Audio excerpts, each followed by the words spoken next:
அன்பின் பிதாவே, இந்த காலை வேலைக்கா மக்க நன்றி செலுத்துகிறோம். ஆண்டவரே, உடைய சமூகத்துல கூடி வர கத்தர் கொடுத்த கிருபைக்காய் ஸ்தோத்தரிக்கிறோம். ஆண்டவரே, மை துதிக்கிறோம். நீர் எங்களோடு கூட இருக்கிறீர், எங்களை கரம் பிடித்து நடத்துகிறீர். அதற்காக மை துதிக்கிறோம். உடைய கிருபை ஆண்டவரே புதிதாய் இருக்கிறபடியால் மை துதிக்கிறோம். புது பலத்தால் நிரப்புங்க, புதிய அபிஷேகத்தினால் நிரப்புங்க. எங்களுடைய ஆண்டவரே கால்களை மான் கால்கள் போல ஆக்குங்க.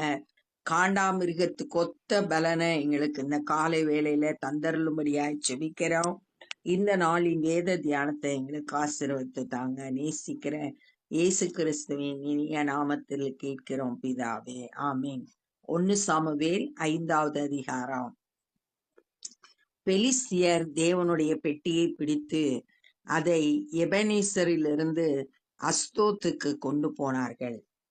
முந்தின அதிகாரத்துல இஸ்ரவேலருக்கும் பெலிஸ்தருக்கும் இடையில யுத்தம் நடந்துச்சு. உடன்படிக்கை பெட்டியை கொண்டு வந்துட்டா நம்ம ஜெயிச்சிடலான்னு நினைச்ச இஸ்ரவேல் மக்கள் தோத்து போனாங்க. உடன்படிக்கை பெட்டிய பெலிஸ்தியர் கைப்பற்றிட்டாங்க. அத இப்ப அவங்களோட பட்டணங்களில் ஒன்றான அஸ்தோத்துக்கு கொண்டு வர்றாங்க. அந்த 1 சாமுவேல் 6வது அதிகாரம் 17வது வசனத்துல பெலிஸ்தியரோட முக்கியமான 5 பட்டணங்கள் சொல்லப்பட்டிருக்கு. அஸ்தோத், காசா, அஸ்கலோன், காத்து, எக்ரோன். அந்த 5ம் முக்கியமான பட்டணம் பெலிஸ்தியரோட பட்டணத்துல. இப்ப அதுல ஒரு பட்டணத்துக்கு அந்த உடன்படிக்கை பெட்டியை தூக்கிட்டு வராங்க. பெலிஸ்தியர் தேவனுடைய பெட்டியை பிடித்து தாகோனின் கோயிலே கொண்டு வந்து தாகோன் அண்டையிலே வைத்தார்கள்.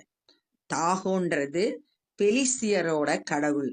அது பாதி மனுஷ வடிவமாகவும் பாதி மீன் வடிவமாகவும் இருக்கும். அப்படிப்பட்ட ஒரு தெய்வம். அந்த தெய்வத்துக்கு முன்னாடி அவங்க வழிபடுற கடவுளுக்கு முன்னாடி கொண்டு வந்து இந்த உடன்படிக்கை பெட்டிய வைக்கிறாங்க. ஏன்னா நம்ம ஜெயிச்சிட்டோம், நம்ம கடவுள் தான் பெருசு அப்படின்றத நிரூபிச்சு காட்டும்படியா அங்க உடன்படிக்கை பெட்டிய கொண்டு வந்து உள்ள வச்சுட்டாங்க. அஸ்தோத் ஊரார் மறுநாள் காலமே எழுந்திருந்து வந்த போது, இதோ தாகோன் கர்த்தருடைய பெட்டிக்கு முன்பாக தரையிலே முகங்குப்புற விழுந்து கிடந்தது. தாகோன் அவங்க எதிர்பார்த்து செய்தது ஒன்று, ஆனா நடந்தது தாகோன் தலகுப்புற விழுந்து கிடக்கு. கர்த்தர் தான் பெரியவர், அவருக்கு முன்பாக யாரு எதிர்த்து நிற்க முடியாது, யாரு சமம் கிடையாது, அவரே உன்னதமானவர். அப்பொழுது அவர்கள் தாகோனை எடுத்து அதை அதன் ஸ்தானத்திலே திரும்பவும் வைத்தார்கள்.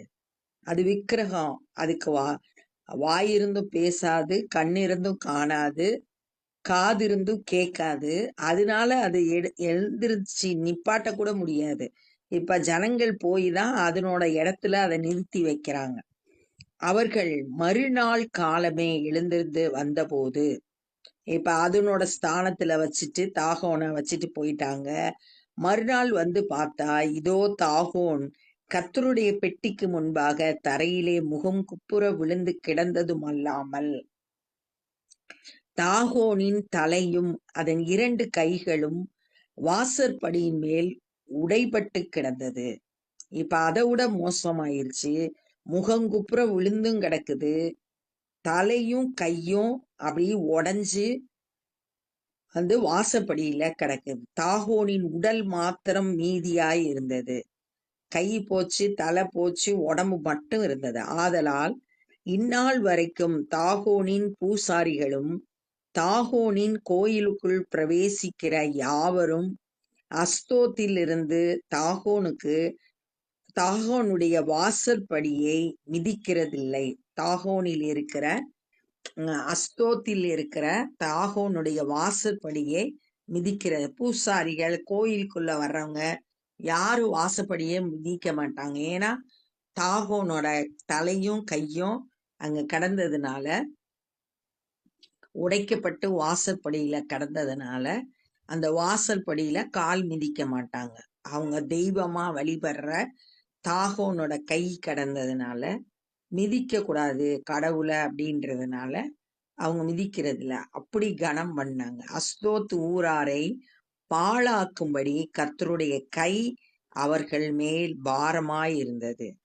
இப்ப என்ன நடக்குதுன்னா, தாகோனை மட்டும் இல்ல, இப்ப அவங்க இந்த உடன்படிக்கை பெட்டியை கொண்டு வந்து வைத்தது நிமித்தம் கர்த்தர் அவங்களுக்கு இப்ப பிரச்சனை ஏற்படுது. கர்த்தர் மூலமா கர்த்தருடைய கை அவர்கள் மேல் பாரமாய் இருந்தது. ஏன்னா அந்த ஊரார பாழாக்கும்படி அப்படின்னு சொல்லிட்டு சொல்லப்பட்டிருக்கு. அவர் அஸ்தோத்தின் ஜனங்களையும் அதன் எல்லைக்குள் இருக்கிறவர்களையும் மூல வியாதியினாலே வாதித்தார். எல்லாருக்கும் வியாதி வந்து வந்துச்சு.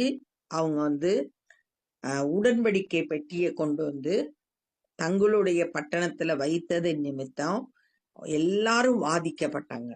இப்படி நடந்ததை அஸ்தோத்தின் ஜனங்கள் கண்டபோது, இஸ்ரவேலின் தேவனுடைய கை நமது மேலும் நமது தேவனாகிய தாகோனின் மேலும் கடினமாய் இருக்கிறபடியால் அவருடைய பெட்டி நம்மிடத்தில் இருக்கலாகாது என்று சொல்லி, இப்ப அந்த ஊர் மக்கள் எல்லாம் புரிஞ்சுக்கிட்டாங்க, இது கர்த்தருடைய கை நமக்கு விரோதமா இருக்கு, நம்ம செஞ்சது தப்பு, இந்த பெட்டியை இங்க கொண்டு வந்து வச்சதுனாலதான் இந்த பிரச்சனை வருது அப்படின்றத உணர்வடைந்து பெலிஸ்தியரின் அதிபதிகளை எல்லாம் அழைப்பித்து தங்கள் அண்டையிலே கூடி வர செய்து, இந்த ஒவ்வொரு இந்த 5 பட்டணத்திலேயும் 5 அதிபதிகள் இருந்தாங்க. இப்ப அந்த அதிபதிகள் எல்லாம் கூப்பிட்டு இஸ்ரவேலின் தேவனுடைய பெட்டியை நாம் என்ன செய்ய வேண்டும் என்று கேட்டார்கள். இப்ப டிஸ்கஷன் பண்றாங்க, இந்த பெட்டியை என்ன செய்யலாம், தேவனுடைய பெட்டியை.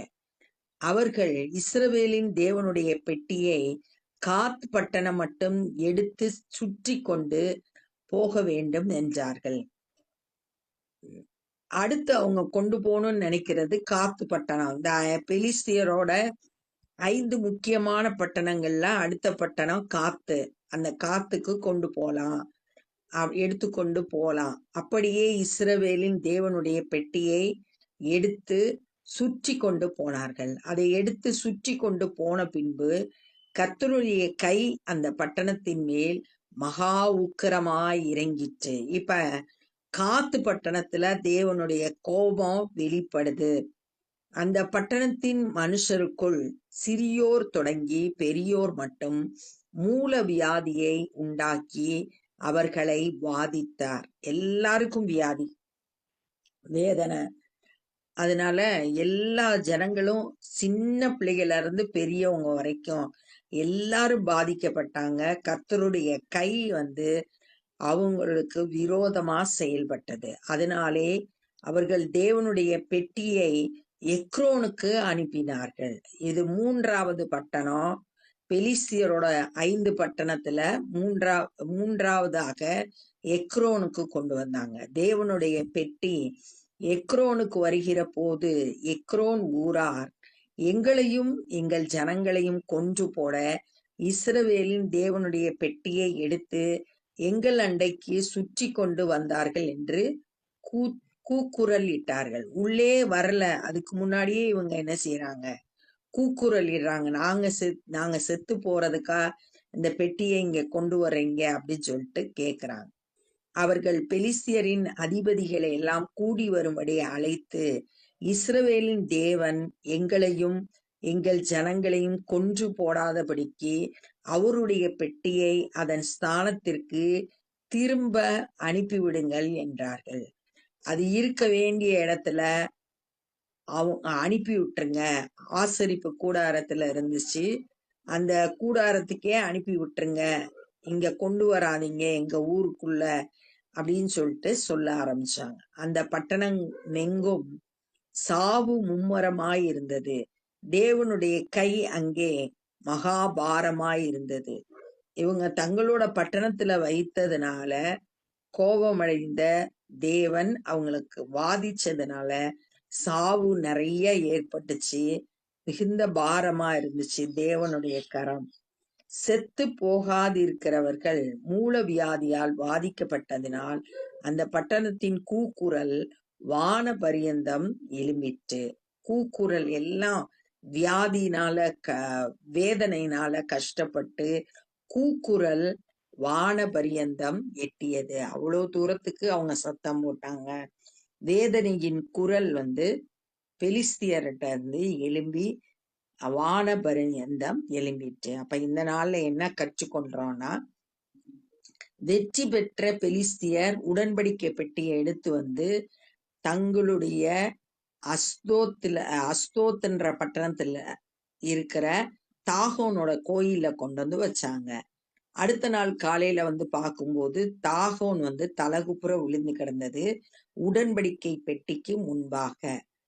அடுத்து உடனே அவங்க எடுத்து நேரா நிமித்தி வச்சுட்டு போயிட்டாங்க. அடுத்த நாள் பார்த்தா தாகோன் முகங்குப்புற விழுந்து கிடந்தது. அதனோட தலையும் கையும் வெட்டப்பட்டு வாசற்படியில கிடந்துச்சு. அப்ப கர்த்தருடைய கை இவங்க மேல பாரமா இருந்ததுனால இவங்களுக்குள்ள எல்லாருக்கும் மூல வியாதி கஷ்டப்பட்டாங்க. அப்பதான் அவங்க உணர்ந்து கொண்டாங்க, கர்த்தர் நமக்கு விரோதமா இருக்கிறாரு அப்படின்றத உணர்ந்து கொண்டு இந்த பெட்டி இனிமேல் நம்ம ஊர்ல இருக்கக்கூடாது அப்படின்னு தீர்மானம் பண்ணி காத்து பட்டணத்துக்கு அனுப்புனாங்க. பெலிஸ்தியரோட இன்னொரு பட்டணம். அங்க போனா அங்கேயும் அதே மாதிரி சின்ன பிள்ளைகள்ல இருந்து பெரியவங்க வரைக்கும் மூல வியாதினால கஷ்டப்பட்டாங்க. உடனே அவங்க பெட்டிய அடுத்த ஊருக்கு அனுப்புறாங்க. அந்த ஊர் எக்ரோன். அந்த ஊர் ஜனங்கள் இங்க வரப்போகுதுன்னு தெரிஞ்ச உடனே அவங்க வேண்டாம், நாங்க எல்லாம் செத்து போயிடுவோம், எங்க பட்டணத்துக்கு கொண்டு வராதீங்க அப்படின்னு சொல்லிட்டு அதை திரும்பவும் அதனோட இடத்துக்கே அனுப்பி விட்டுருங்க அப்படின்னு சொல்லிட்டு சொன்னாங்க. இந்த வியாதினால அநேகர் மரித்து போனாங்க. அந்த பட்டணத்துல கூக்குரல் உண்டாச்சு, அது வான பரியந்தம் எழும்பிட்டு அப்படின்றத இந்த நாள்ல தியானித்தோம். அது தேவனுக்கு கொடுக்க வேண்டிய கனத்தை அவங்க கொடுக்காம அவரை அற்பமா நினைச்சதுனாலதான் இந்த அழிவு பெலிஸ்தியருக்கு ஏற்பட்டது. கர்த்தர் சர்வ வல்லமை உள்ள கர்த்தர் அவருக்கு எதிரா இவங்க செயல்பட்டதுனால இந்த அழிவை சந்திச்சாங்க அப்படின்றத இந்த நாள்ல நம்ம கற்றுக்கொண்டோம். இப்ப நம்ம ஜெபம் பண்ண போறோம். அன்பின் பிதாவே, இந்த நாள்ல நீ சர்வ வல்லமை உள்ள தேவன். ஆண்டவரே, உமக்கு முன்பாக ஆண்டவரே எதிர்த்து நிற்க ஒருவராலும் கூடாது அப்படின்றத நாங்க கற்றுக்கொண்டோம். ஆண்டவரே ஸ்தோத்திரம். ஆண்டவரே, பெலிஸ்தியர் உமக்கு விரோதமாய் செயல்பட்டு ஆண்டவரே அழிவை சந்தித்ததை இந்த நாள்ல தியானித்தோம். நாங்களும் கூட எங்களுடைய வாழ்க்கையில எல்லா சூழ்நிலையிலும் உம்மை கனம் பண்ணணும், உமக்கு கீழ்ப்படியணும், உடைய சித்தத்தை செய்யணும். இந்த காலை வேளையில கூட எங்களை முற்றிலுமாய் உடைய கரத்துல ஒப்பு கொடுக்கிறோம். ஆவியானவர் எங்களை போதித்து நடத்துங்க, கரம் பிடித்து நடத்துங்க. எங்களோட இஷ்டம் அல்ல, உம்முடைய சித்தம் எங்களுடைய வாழ்க்கையில நிறைவேறும்படியாய் அர்ப்பணிக்கிறோம். ஆண்டவரே, அநேகருக்கு நாங்க ஆசீர்வாதமாய் இருக்க எங்களுக்கு கிருபை தந்து வழி நடத்துங்க. இந்த நாள்ல சுவிசேஷ பணி செய்கிற ஒவ்வொருவரையும் கரத்தில் எடுத்து பயன்படுத்துங்க. அநேகர் சத்தியத்தை அறிந்து விடுதலை பெற்றுக்கொள்ள கிருபை செய்யுங்க. நாங்களும் உடைய ராஜ்ய பணியிலே எங்களால் இயன்றதை செய்ய கிருபை தந்து வழி நடத்துங்க. நேசிக்கிற இயேசு கிறிஸ்துவின் இனிய நாமத்தில் கேட்கிறோம் பிதாவே, ஆமென். என் ஆத்துமாவே கர்த்தரை ஸ்தோத்திரி, என் முழு உலமே பரிசுத்த நாமத்தை ஸ்தோத்திரி. என் ஆத்துமாவே கர்த்தரை ஸ்தோத்திரி, கர்த்தர் செய்த சகல உபகாரங்களை மறவாதே. ஆமென். God bless you.